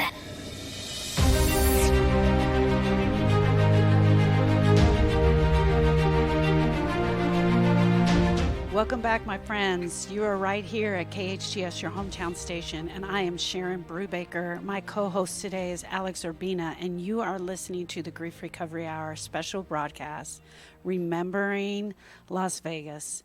We're so honored to be here, sharing the stories with many of our friends that have been there, and we also want to send out good love and energy to all of the families that are still suffering from the loss of the 58 friends that lost their lives. Our guest today right now bringing us in for the last of the 2 hours is Aaron Aquaviva, and we just listened to Suzette Hendrickson, and they just kind of shared a little bit about what it was like, the sounds, the triggers, the things that have gone through over the year. But I remember meeting you a year ago, Aaron, and one of the things that I absolutely remember about meeting you at that time was the thoughts of your kids, getting back to your children. And as a mother, what has this last year been like with them? Have they been feeling secure, or is that coming from you? I feel that they feel secure. even leaving them today, I told them I'm going on the radio to talk about Las Vegas, and they are very matter of fact about it at this point in time. They were very much allowed to have their process and talk about their fears. Some things come up for them sometimes, talking about, I mean, even my daughter broke down a little bit, even with my husband having another birthday and feeling like he's getting older. There's some thing around death for her, and I'm sure Vegas, adds to that. We've also had some loss in our life in the last several years. So, but just allowing her to talk through it, allowing her, both of them, to have their emotions, whatever their emotions are, to talk. We ask, are you scared? Do you have fears? What are your fears? For me, one of my greater challenges in this whole aftermath has been in leaving my children. So that was always something that was a challenge for me anyway. I really don't like being away from them. I just like being with them for the most part. And so even that weekend, I remember it being challenging to leave. I remember feeling a little bit of a pit in my stomach, and it was something that I always felt leaving them. And then, so of course, the traveling back and getting to them was, that 5 hours it takes us to get back to Santa Clarita from Vegas was just the most daunting part for me, is I just want to have my kids in my arms and hug them and love on them. And so I'm still in that space of, I just don't really want to be away from them. I really enjoy them. I love them. I want to experience everything about being a mother. And so that's something that's still there for me, something that I... Have you guys traveled back to Las Vegas? We have not. Is that by choice? No. The opportunity really hasn't been there to do it. We don't go to Vegas very often. We do have a friend that lives in Vegas, and she comes out here, so that's often when we get to see her. But we don't. It's not a place we go often. It's a place we go every 3-4 years. I remember for me, Austin, my nephew drowned in Lake Havasu. Mm-hmm. And about, 5 months after the drowning, the city did a memorial to Austin. And we all went back, and they put a plaque by a tree, and it has his name and a little funny saying on it. And we all went, they were surprised that actually about 108 of my family members went. And we all had on T-shirts and all that. But I left there thinking, I don't ever have to come back here again. Mm. Is there an urge to go back, or do you think you will go back? Will you take the kids? Is that part of your healing process? I don't feel like it's part of my healing process. I don't feel like I'm incomplete. I really feel very complete, except for maybe this piece with my kids, but that existed before all of this happened. So I just, it might just be my journey to, hang close to them. Yeah. But I don't feel the desire to go back unless we go. I mean, we've started to talk about maybe a trip. We do like to play cards. We have a fun time doing that. So there's no part of me that's pulling me there. There's no part of me that's pushing me away from there. It's just if the opportunity arises and it's kind of the natural. And I would absolutely bring my kids, come the right opportunity for them to be there. I think there's no right or wrong answer to that question. It's a personal preference, don't Absolutely, you think? It's a sure. personal preference. And some people, I think they really have an urge to be there or go there. And some are like I was. I'm gone. That's it. I'm done. I don't ever have to go back again. Yeah, that's because we all heal in different ways. Yeah. We all need certain things to complete us. And that comes from us growing up and our social conditioning and our limiting beliefs and some of the underdevelopment interpersonally that some of us have done and some of us haven't. So you take all that in consideration, and you have two people that were there. One is a little bit more fragile and needs just a different kind of healing process, a different kind of therapy. Someone else might need a different style or a different kind of tool. So it just depends. It's all custom. Yeah, and I think it's a personal preference on whether you go back or not. So an Aaron Aquaviva walked into that concert, but a different woman came out. Who came out? I think, so I had been on a journey in transformational work and kind of peeling the layers of my own onion and getting to the essence of who I am. And there is nothing like this kind of tragedy that pulls that out of you. So I think I have just come out somebody that is more fierce about living my purpose, and really exploring that, and really not settling if I don't feel like I'm living my purpose, or I feel like something isn't in alignment with me. I'm not going to waste the time, because it's precious here while we're living, and the people that we are shining our light for. And I'm not going to spend a day not living that purpose. And if I do, I'm going to shift, and I'm going to make different decisions, and I'm going to figure it out.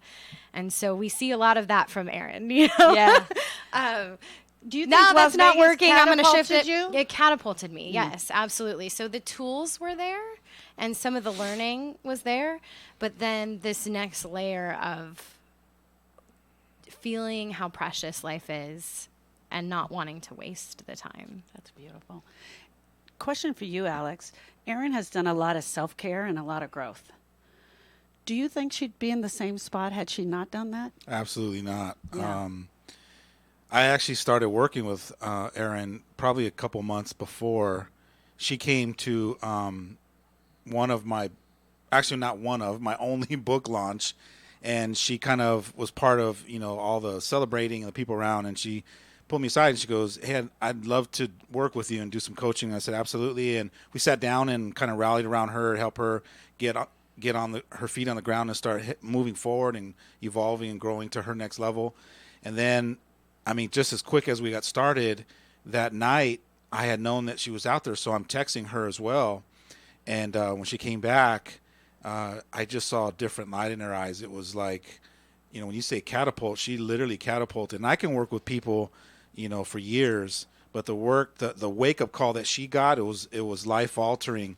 That kind of wake-up call, it takes people sometimes 10, 20 years to finally develop that kind of an awareness and just lighting a fire inside of you that you seize every moment, and every moment is special. And to have that kind of higher awareness, I definitely think it was perfect. It happened the way it happened, and I think she came back just lit and ready to grab onto the skinny branches of life and live to its fullest. And I think that there are so many of our friends out there that really haven't figured out their path. They haven't figured out their way out of this. There are so many people that are still struggling. They're still having the triggers. They're still crying at night. They're still feeling lonely. And I just want to put a call out. There are people out here that will absolutely be here to help you and at most listen to you. Yeah, I think one of the things that you had asked earlier, it was a very powerful question, and it was, how do we get people to move forward? And before I can say anything, Ray jumped in, and what he had to say was powerful as well.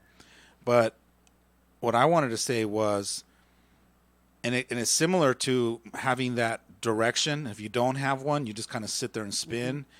For me, when you create a life vision that's so compelling, such a big vision that it lights a fire inside of you, you get eagerly excited to go create that vision for your life. And you have less time to waste. And I'm not saying that the people that are focusing on, this and getting stuck in it, but at a certain level, you just decide all that time and all that energy focusing on what I don't want or what did happen, it literally becomes a waste of time, because you realize that your time's running out to go create that vision that I said that I wanted. So for me, it's about helping people get clear about this vision that they're hungry for, so that vision propels you towards it, and every choice you make is in alignment with that vision. But if you don't have a vision, it's very simple to go, oh, there's this, they're having this new event, and it's another, and you just keep getting swallowed up into the past. And I hate to say it, because I'm very sensitive for people that are still in the process of healing, but the past literally is the past. And when you can start living in the present moment and be crystal clear about where you're headed, the past literally just it fades away, because it's not real anymore, other than up in our head. And if you're up in your head all the time, rehashing it, rebringing it up, you're actually creating that, manifesting into your own reality. And that, I talked to a gentleman the other day, and he said to me that his family members told him it's time for him to get over this. And the bottom line is, he doesn't know what path to get on. He doesn't know where to go. And they're like, why are you still crying over this, dude? You need to be getting over this. First of all, it's only been a year. Second of all, he just hasn't figured out the right path. And that hurt my heart so much. I know. We hear a lot of people talking about living in their new normal. You're in your new normal, Miss Erin. You're living your new normal. And I say that when we complete, our new normal doesn't have to be in pain, lack, isolation. Share a little bit about that for you, because you're not living that. That's not your new normal. Yeah. Your normal. You're living. Yeah. So that's it. That's my new normal, is living consciously, living in making conscious decisions, living in a commitment to my own personal growth, so that I can impact my children, my family, those people around me, to take themselves on as well. It would be not just consciously, but you're living purposefully. You have a purpose, and that purpose is like God. It's like a fire inside of you that it's inspiring to sit back and watch. Yeah. Unfortunately, and I'm just going to call it out for what it is, there are people that have they're wearing the crown of survivorship, and they're stuck, and they are really stuck, and there are ways out of that pain. And you don't have to live there. Some people want to be there, and they want to be the survivor and the pain, the person with the pain, and they want to be there. But if you don't want to be there, there is a way out. Right. So I'm going to jump in with you, because I know you're going to get the emails of people, because you called it out. But I'll jump in with you. There's a distinction between being victimized and then living the rest of your life as the victim. If you can go through experiences where you have been victimized and learn to heal yourself and reclaim your power, you don't have to be the victim anymore in your life. You can actually reclaim your power and take what you learned from that experience and put it into what your intention is and what your purpose and what you're passionate about, and live a powerful life. You just have to, like you said, reach out and ask for help. Yeah. Get somebody to sit down with you and start off with the baby steps, like, what do you like? What are you good at? What are some of your dreams? Whether you've lost them or not, let's start dreaming again. Let's get you going and moving in a certain direction. And that's what I think I see in you, Erin. I see that you have really taken this tragedy and you've turned it around and you've made it about something. You've made it about something so much more. And your kids and your husband and your family and your community and your tribe are all going to grow out of that love. You guys, it's amazing to be there. For everybody that's out there that is still stuck, what would be your one bit of advice for them? I think my bit of advice would be to admit it to yourself. I'm stuck. That's the first step. And that can go for anything, really, in life. I have to admit when I'm stuck in something else. I'm wrong. I'm wrong. Or I've made a mistake, right? It seems to be the hardest thing for our ego to do. This treatment didn't work for me. You know, what I see is the people that are stuck are feeling like it's supposed to look a certain way. Yeah. And it doesn't need to. Everybody's journey can look different. Everybody's journey through completion can look different. Everybody's grieving, everybody's traumatic experiences. So just starting with, I'm stuck, and I'm going to try something, and I'm going to try something else, and I'm going to try something else until finally something sticks with me and it works and I get to complete. That is so huge. The young man that I was talking to the other day said that he's been going to therapy, and at the beginning the therapy was working because you get to blow off steam, right? So you sit down on the couch and you get to tell, I have nothing against therapy, you guys are all amazing, but you get to tell what that is. But he said something very interesting to me. He said, I felt like I'm not getting anything back from her. Like she's not giving me any tools. She's not giving me any tools to recover. And so I feel like I'm just going in there and I just keep retelling the same story over and over again. That's what being stuck is. Mm-hmm. Yes. And to go to bat for therapists as well, that could also be the same thing that we did for Ray. We were just being this therapeutic space for him. Yeah. The only difference was that we were asking open-ended questions with a certain intention to have him think, reflect, and try to discover an answer. So I don't know if his therapist was actually asking questions, because he or she might have been asking questions and he just wasn't hearing them or playing the game. Or maybe the therapist wasn't asking questions, just being that first part, which is that loving space for him to get it out. Yeah. And sometimes, and that's what you just alluded to a little bit, is that sometimes if that part's not working, then go to something else. And because we don't know what it looks like. We don't know what recovery looks like, but we know what it feels like. Yeah. You know, it's amazing. We do that with everything else in our life, right? Like, this barber didn't cut my hair right. I'm going to go find another barber.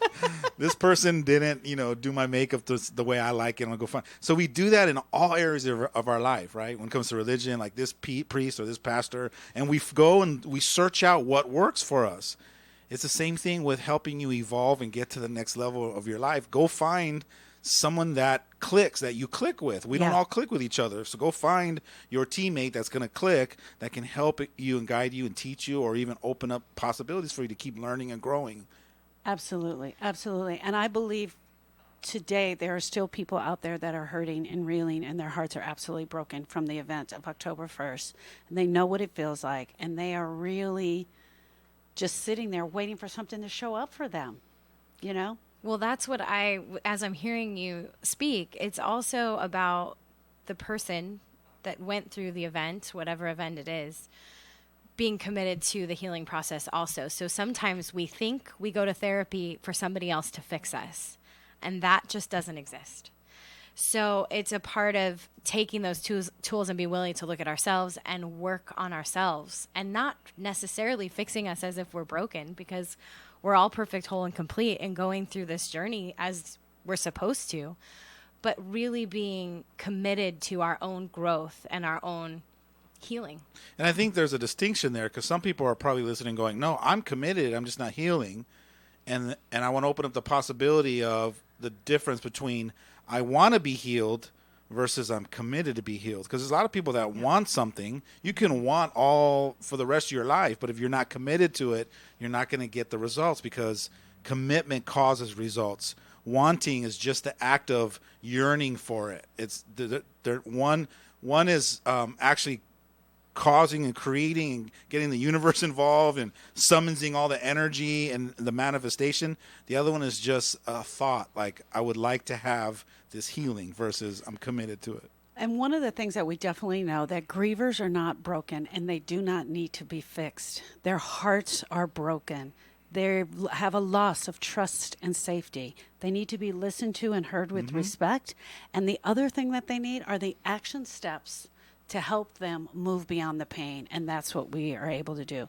We're going to take a quick break, but you're going to give us the score. Yeah, we got a score. It's Dodgers up 2-0, bottom of the fifth. And stay tuned for more of this special broadcast right here in your hometown station, KHTS. Life's not meant to feel complacent. It's meant to make you feel alive. The youth ministry at the Church on the Way Santa Clarita believes that students can belong to the group where we will help them believe they have a purpose in Christ and become all that He has created them to be. We want to see God's power come alive in our generation. We love meeting new people, so come hang out with us. Doors open at 6 p.m. and service starts at 7 every Wednesday night. For more information about the Church on the Way Santa Clarita, including service times and what's happening through the end of the year, visit TCOTWSC.org.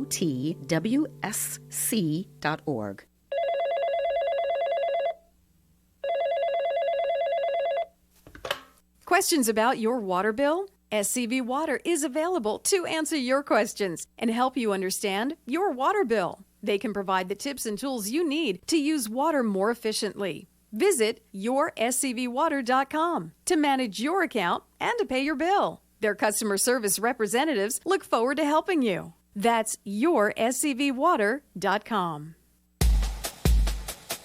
Lark Ranch invites you to be amazed by the magic of Lark on Sunday, October 14th at 1 p.m. The magic of Lark will be packed with live magic entertainment plus great food, fun, games, and dancing. Headlining the event is Michael Gutenplan, a world-renowned master magician, mentalist, and psychic entertainer. Roving magicians will entertain guests with close-up tableside tricks as well, and DJ Bino Bates will spin the tunes. For tickets and more information about Lark Ranch, check out larkfoundation.org. Your hometown station. KHTS AM 1220 and the new 98.1 FM.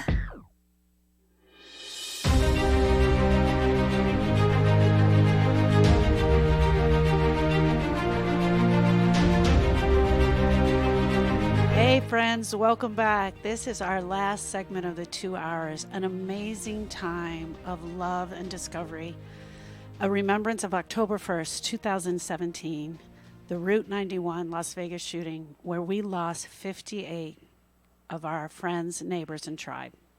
We're here celebrating the survival of this last year, sharing the story, and everything that it has taken to get here. And we're so honored to have you here today. I'm Sharon Brubaker, Alex Urbina, and Aaron Aquaviva are sharing the stories. You know, it was funny earlier when Suzette was talking on the phone about, I mean, the way she shared that story was like, it was captivating. It like really gave me goosebumps, and it brought me into that experience, the way she articulated it. But I had a thought, and the thought was, you know, in transformational work, we talk a lot about our ego and how our ego is designed to save our life. But in the guise of saving our life, in relationships, it actually sabotages our life because it protects us and keeps us safe and puts walls up, and it doesn't allow us to be vulnerable and let people in. And as she was sharing the story of her, you know, which she said it was like 15 or 20 minutes, but it felt like 10 days of her, I just got a glimpse of her ego stepping in, going, follow me. I'm gonna get you to a safe place. So in that moment when people were realizing they were in danger, it was all these egos were stepping in, going, I'm gonna do everything I can to save your life. It's unfortunate that some people got caught up and you know, suffered a tragic loss of their life. But it was the fight or flight that kicks in, where our ego just takes over. And we either get numb. That's probably why you don't remember. It was just like, I just, you know, I locked on. Wherever I locked on, I saw a vision of my kids and lit a fire inside of me. And ego took over and got you to a safe environment. Absolutely. I am remembering more hearing other people's stories, but trying to walk that path myself.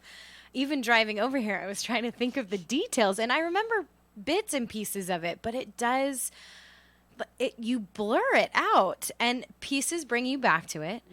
Thank goodness for ego in that place, because most of the time I'm learning to check my ego. Exactly, but in did that its job. moment, It did I'm its like, job. thank you, ego, Yeah, for yeah. stepping in the way that you did and allowing me to, one, trust myself, two, trust my husband, and trust fate, knowing for me a big part of it, there was absolutely nothing that could tell me that this was going to be the end for me, because I was meant to raise my young children and get back home to them. That's what I knew the whole time. So, and ego protected that for me and allowed me to walk in the door to my children that next day. It surprises me how, changing the subject up about the ego, it's also the ego that brought us back home, but it's also the ego sometimes that keeps us from getting the help that we need. That's right. That's right. We're on the same wavelength. Because It's like we've known each other for a year. Yeah, at least a year. Love it. But it was like the back end is, you got to be careful now to go, okay, you did your job. Now sit back and don't get in the way of me asking for help or sharing what I need to share because I'm afraid to cry and all that stuff. Ego has its games that it plays so that you don't reveal yourself and open up or trust. And so you got to learn how to check it when it's time to check it. But when it comes to kick in to save your life in real life scenarios, you just sit back and let it, you follow its lead, because that's what it's great at doing. That's its job, actually. And the other part is then society, our friends, our family, and everyone who's around us. They're going to give us their expression on when they think we should be over it. And that's why this young man that I was sharing with the other day, they're like, okay, it's time for you to be over it. That we have never been taught how to go through this healing process. And if the people around us haven't been taught, we buy into that as well. Yeah, as human beings, you know, we love people and we want to help them, but we don't realize that we project on people when we're unconscious. We'll say little things because we want to help. Yeah. And so we take whatever little knowledge we have or whatever we piece together and we just share it, whether we read it on a bumper sticker or we heard in a song, you know, or we saw it in a movie. We're going to share that because we want to help them. So you got to be careful that as people are projecting onto you, not to let some of their own fears and their own securities land on you where you now embrace it and they become yours. 100%, because one of the things that they will try to do is, when going back to what we talked about, having to be fixed, instead of going here in your heart and being willing to have that conversation that is truly raw and it's emotional, they switch really quickly to going intellectual, and they get out of your heart area and they want to go right to your head, and you'll feel better in time. You just hang in there. You be strong. You keep busy and you'll be okay. And those are the things that we're told to keep away from that heart area altogether. Yeah, there's this one powerful universal law that I teach in my trainings, and it's called Be, Do, Have. And it's focusing more on teaching you or reminding you that you're a being. You have the ability to be all the loving, compassionate, vulnerable, patient, all the different ways of being. And what you described is people like to tell you how to do healing. Mm-hmm. And the doing healing is not how you heal. You have to heal from the being, from the heart. The heart is where all the beingness is. Yeah. And you got to learn how to manifest the beingness of healing, not the doing. So when you read a lot of the bullet points on Google of how to heal yourself and the grieve process, be careful to, go past all the doingness and go after the beingness. And sometimes the healing is hard. And that's why you need a guide. You need a guide like Alex, or you need a guide like Sharon, or even Aaron, someone who's been there before you on the path that can take your hand and guide you through that pain and that brokenness. And it's funny because when you say all of our names, I think what's the one thing we have in common? And it's our heart. Yeah. And it's actually one of the reasons why I was attracted to you, is because you're real, you're authentic. And I felt your heart and your love and your compassion and your patience way before you even opened your mouth. It was in the light. Because I think it was one of the events you were sitting in the front row and you had this look in your eyes and you didn't have to say anything. I was like, something about that lady that's so loving and caring and giving. And that's the context. And that's why I refer everybody to you, because you have the beingness to really heal people. A lot of people just get the information and it goes from information into talking. So that's the doing part. You have the info and you have the wisdom, and so it's a combination, and that's you have healing energy, and you need that in people. Thank you so much. I want to end this show right here. We have about 2 minutes left. Can I go ahead? Go ahead. No, I'm just like a little kid excited because the Dodgers are up 4-0. Oh, the Dodgers are up 4-0. Good. We gave the score there. Aaron, I want you to lean in and reach out to all your brothers and sisters and all of the people that were there and give them some words of encouragement, because you are the one in this room that knows what it was like. I'm all caught up in my heart right now, just listening to Alex speak to you, because all the things that he just said to you is how I felt when I saw you on that day. And I think I just connect to those like heartstrings. The love part is just huge for me, and to be known as somebody that has a heart and to be in this room with people that have a heart is just such a big deal to me. So I'm having that moment currently. I'm experiencing. To the people out there that might still be suffering, it's just to say it's okay. Mm-hmm. It doesn't need to look a certain way. Mm-hmm.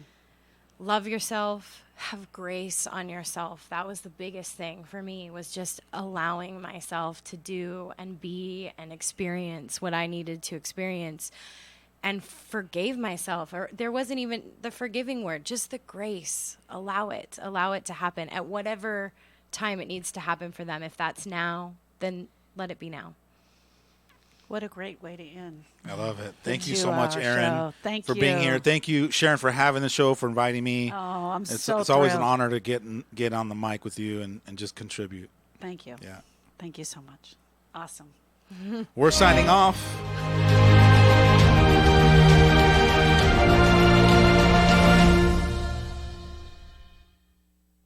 Do you think taxpayers should pay for politicians